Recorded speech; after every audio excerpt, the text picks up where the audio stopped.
Hi, this is Michael from BetterTOEFLScores.com. In one of my previous videos, I talked about how your grammar will be evaluated on the independent and integrated speaking sections of the TOEFL iBT. Today, I want to talk about grammar again, but this time I want to look at it within the context of the independent and integrated writing sections of the TOEFL.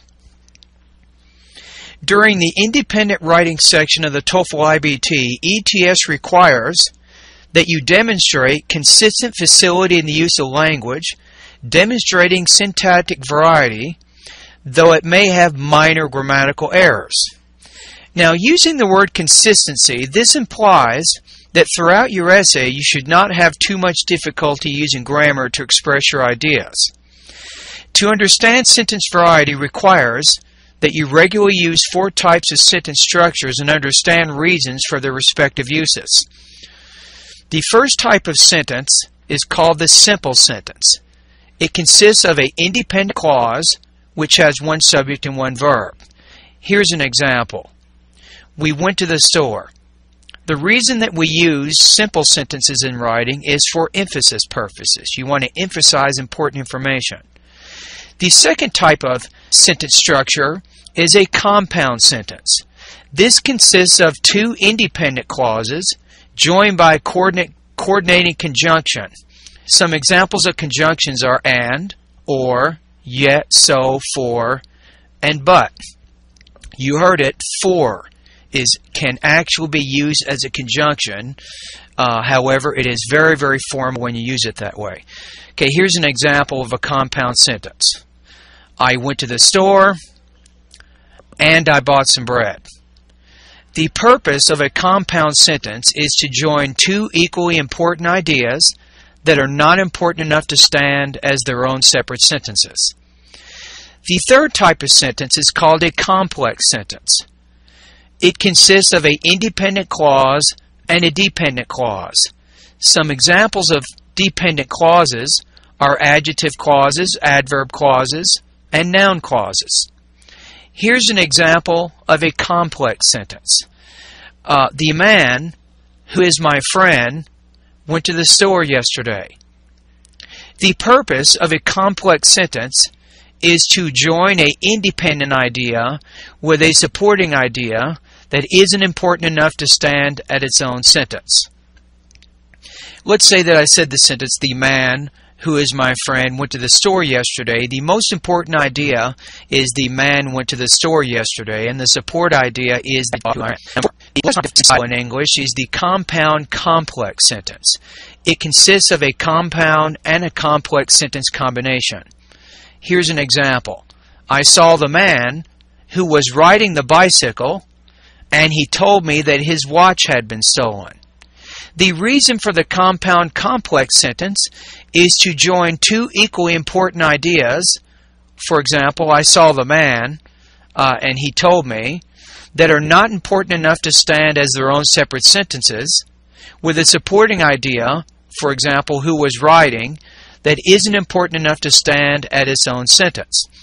As you can see, having good basic sentence structure in both speaking and writing requires that you avoid a choppy sentence style. It means you don't want to use too many consecutive short, simple sentences. Instead, if you want to score high on TOEFL iBT writing, it is important for you to use a variety of sentence structures, both long and short. Generally, writers use longer sentences to combine ideas which are not important enough to stand alone. They use shorter sentences to emphasize important ideas that can stand alone. Here's an example of choppy sentence style. If I said the following 3 sentences as separate sentences, this would not be good writing for TOEFL. The house is 2,150 square feet. The house has a pool and spa. There are 4 bedrooms in the house. That's not very effective.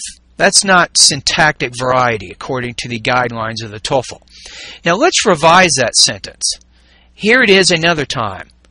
The house, which has a pool and spa, is 2,150 square feet and has 4 bedrooms in the house.